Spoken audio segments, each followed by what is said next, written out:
안녕하세요. 스마트코인 트레이딩입니다. 파월이 발표한 선언문의 첫 문장, 뭔가가 다르다. 최근 자산 시장이 반등이 나오기 시작하면서 분위기가 많이 달라졌습니다. 그 분위기가 달라진 이유가 있는데 왜 그런지 한번 보겠습니다. 당연히 파월은 연준의 의장으로서 이 발언이 굉장히 큰 힘을 가지고 있죠. 어떤 말을 했는지 그리고 어떤 말이 또 기대감을 심어줘서 지금 자산 시장들이 반등을 하고 있는지 한번 보도록 하겠습니다. 최근 미국 주식과 채권에는 돈이 들어왔다. 미국 주식에 제 돈이 유입이 됐다라는 거죠. 그래서 어느 정도 하락 방어 및 반짝 랠리도 중간에 있었다. 여기에 대한 미래에셋 한동훈 이사가 이렇게 평가했다. 저가 매수 형태로 보이는 대표 지수 쪽으로 돈이 몰린 것 같아요. 라고 말씀하셨다고 합니다. 저가 매수, 이것과 비슷한 흐름을 보였던 곳이 크립토에서는 이더리움이 있었다고 본다. 크립토에서는 이더리움으로 돈이 몰렸다라는 겁니다. 이더리움이 저점일 때 엄청난 매수가 들어왔다라고 말씀을 드렸죠. 디파이 터지면서 보유하던 이더리움이 원치 않게 시장에 빠르게 풀려버리며 하락한 이더리움에 대해서, 그러니까 디파이가 터지면서 시장에 강제로 시장가로 청산이 되면서 하락폭이 더 커졌었죠. 그래서 이건 기회다라고 생각한 쪽에서 엄청나게 큰 액수로 매수를 했다라는 겁니다. 그래서 저점 매수를 실행했던 것 같다. 그 이유가 스테이킹으로 들어가지 않고 디파이 쪽으로 넣은 정황이 보였기 때문이다. 그러니까 이걸 스테이킹으로 돈을 집어넣은 게 아니라 다시 디파이에다가 돈을 집어넣은 거예요. 그래서 나는 이걸 인간의 욕심은 끝이 없고 실수를 반복한다는 짤을 넣었었다. 그런데 다행히 일단 반등이 나오고 있긴 해요. 그래서 얘네들은 또 수익을 많이 내고 있겠죠. 그런데 이게 세력 입장에서는 안전한 베팅이었던 이유가 있다. 바로 채굴 시장의 변동이 9월 중순에 있기 때문이다. 그래서 순서상으로는, 그러니까 지금 이더리움 클래식이 굉장한 상승을 하고 있는 이유도 이 채굴 시장의 변동 중에 가장 핵심에 있기 때문이다 라는 거 여러분들 이제 알고 계시죠? 그래서 순서상으로는 디파이 쪽에 고배율 레버리지를 목적으로 한 저점 매집, 그러니까 상방에 베팅을 한다라는 거죠. 이더 상승과 이클 상승을 동시에 흥행시키며 상승을 경쟁을 통해 POW 채굴 시장의 관심을 증폭시키고, 그러니까 채굴기를 돌려서 채굴을 하고 체인을 유지하고 있는 코인들의 관심을 더 많이 갖게 한다. 그래서 이더리움 클래식뿐만 아니라 채굴기로 채굴을 하는 코인들이 지금 일제히 상승을 하고 있는 모습을 보여주고 있죠. 상승률로 이클이 이더를 능가하면서 GPU 채굴을 이클이 흡수한다는 시나리오. 그러니까 에이직으로 채굴을 할 수 있는 코인이 아닌 그래픽 카드로 채굴을 할 수 있는 이더리움의 이 해시 파워를 이더리움 클래식이 흡수한다라는 거죠. 마지막으로 이더는 채굴자들의 반란, 체인 분리 없이 안정적으로 포스 안착. 그러니까 채굴자들이 지금 우왕좌왕하고 있는 상황이에요. 비탈릭을 중심으로 잘 돌아가고 있던 이더리움이 갑자기 포스로 전환해버리면 어쨌든 채굴자들은 다른 코인을 채굴할 수밖에 없죠. 그래서 최근 비탈릭 부테린이 이더리움 클래식이 최고의 대안이다 라고 하면서 분위기를 만들고 있는 상황이죠. 그런데 일부 채굴자들은 야, 그러지 말고 이더 포크 해가지고 그냥 원래 이더 우리가 다시 계속 해 나가자. 뭐 굳이 이더 포스 전환한다고 해가지고 우리가 거의 따라갈 필요 있어? 맞출 필요 있어? 라고 하면서 체인을 분리해서 포크를 한다라는 거예요. 이더리움 땡땡땡 코인이 또 나오게 되는 겁니다. 하지만 이런 문제 없이 안정적으로 포스로 안착할 수 있도록 열심히 하고 있는 거죠. 각자의 계산은 다르지만 이런 큰 그림을 들고 디파이, 이클, 채굴자, 이더리움의 대표 인물 비탈릭이 베팅했던 것 같다. 그러니까 누이 좋고 매부 좋고 꼭 먹고 알 먹고 할 수 있도록 분위기를 만들고 있다라는 거죠. 원피스 안 봐서 이름을 잘 모른다. 저도 잘 모르지만 각각의 대장들이 열심히 노력하고 있다라는 거죠. 마치 장기 하락 사이클을 돌리기 위해 원피스 4대장이 힘을 합친 느낌이다. 그죠? 지금 같은 경우는 서로 윈윈이 되는 그림을 그리는 게 맞다라는 거예요. 그래서 지금 이더리움 클래식이 굉장히 열심히 오르고 있습니다. 어디까지 갈지 참 궁금하네요.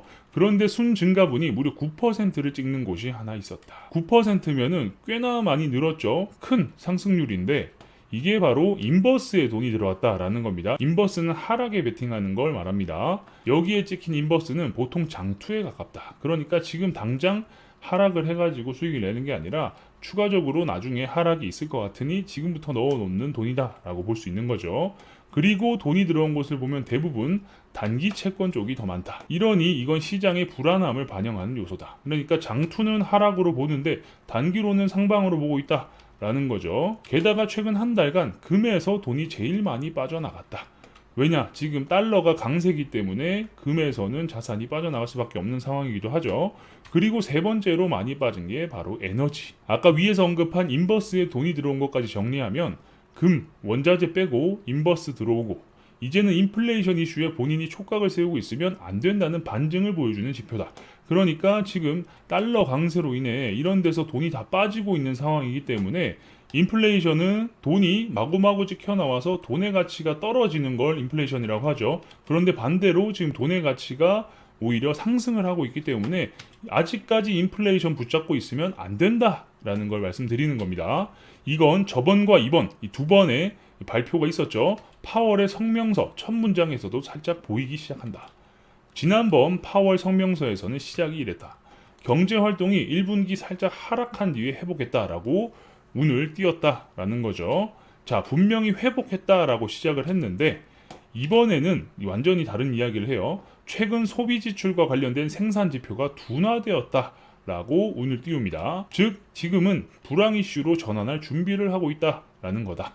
뭔지 아시겠죠? 이제 인플레 이슈가 아니라 경기 불황을 걱정할 때다라는 거예요. 경기 불황이 오면 곧 뭐겠어요? 우리한테 좋은 상황이 오는 겁니다. 바로 경기 부양책을 또 내놓게 되겠죠. 그래서 금리 인상 속도 조절 뭐 이런 이야기가 나오면서 지금 자산들이 지금 반등을 하고 있는 상황이다라는 거죠.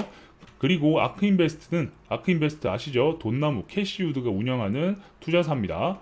포폴에 대한 유연한 대응이 안 되면서 많은 이탈이 있었다. 그러니까 포트폴리오 대응이 제대로 안 되다 보니까 사람들이 아크인베스트에서 돈을 많이 뺐다라는 거죠. 그런데 재밌는 것은 캐시우드가 돈나무 언니 캐시우드 쇼피파이 사고 코인베이스 팔았다라고 하면서 얼마 전 기사가 나왔어요. 코인베이스를 일부 매도했더니 주가 롤러코스터 코인베이스 하락도 있고 11대 깜짝 반등이라고 하면서 코인베이스 주가가 반등을 해버린 거예요. 깜짝 반등했는데 무려 11%가 반등을 해버렸습니다. 그러니까 이렇게 밀어주고 당겨주고 한다던 투자사들도 이런 식으로 실수를 한다라는 거예요. 어쨌든 최근에 포트폴리오에 유연한 대응이 안 된다라고 하면서 돈이 빠져나가니까 그거의 일환으로 코인 시장 쪽에서 돈을 좀 뺀 건지 모르겠지만 빼고 나니까 반등을 해버리는 또 이런 어이없는 상황이 펼쳐지고 있다라는 겁니다. 좀 웃기긴 하죠. 역시 손절하며 오르는 것은 세력도 피해갈 수 없는 징크스인가 싶기도 하다. 어쨌든 세력이라고 불리기도 하고 뭐 기관이라고 불리기도 하고 뭐 투자사라고도 불리기도 하고 다양한 이름으로 불리지만 큰 돈을 운영하는 쪽에서도 항상 올바른 판단을 하고 올바른 결정을 하고 하는 건 아니다라는 거예요. 손절을 하고 나니까 반등해버리고 이런 상황도 펼쳐진다. 그렇기 때문에 뭐 캐시우드가 투자했다라고 하면은 따라가고 이럴 필요는 없는 겁니다. 그리고 이 아크인베스트의 문제점이 다양한 사람들의 의견 수렴을 해가지고 회사가 운영되는 게 아니라 거의 대부분이 이 캐시우드의 판단으로 주식을 사고 팔고 한다라는 내부자의 증언이 있었는데 그런 말을 듣고 나니까 손절하고 나서 반등한 상황이 좀 꼬시기도 하다라는 생각도 듭니다. 아무튼 이런 상황이다. 그리고 중요한 건 미국에서도 이제 경기 부양책을 슬슬 이야기할 때가 오고 있다. 라는 것을 말씀드리기 위해서 영상으로 한번 만들어 봤습니다. 생산지표 둔화, 그래서 불황 이슈는 곧 경기 부양책이 곧 나온다 라고 보시면 되니까 단기적으로는 악재들이 좀 해소되고 상승을 하고 있는 모습을 보여주고 있다 라고 정리할 수 있겠습니다. 계속해서 관련된 내용이 나오게 되면 여러분들께 빠르게 알려드릴 수 있도록 하겠습니다. 영상이 괜찮으셨다면 구독과 좋아요도 눌러주시고요. 알림 설정을 눌러놓으시면 누구보다 빠르게 새로운 정보를 받아보실 수 있으니까 구독, 좋아요, 알림 설정까지 눌러주시면 감사하겠습니다. 궁금한 게 있으신 분들은 저희 커뮤니티에 들어오셔서 질문 남겨주시면 됩니다. 영상 하단에 커뮤니티 주소가 있으니까요. 클릭해서 입장하시면 됩니다. 경기도 헤일린 블로그 주소도 영상 하단에 있습니다. 클릭해서 꼭 한번 들어가 보시는 것을 추천드립니다. 현재 글뿐만 아니라 과거 글부터 최신 글까지 쭉 보시면 코인과 관련된 인사이트를 넓히시는데 많은 도움이 되실 겁니다. 그럼 전 다음 영상에서 뵙겠습니다. 감사합니다.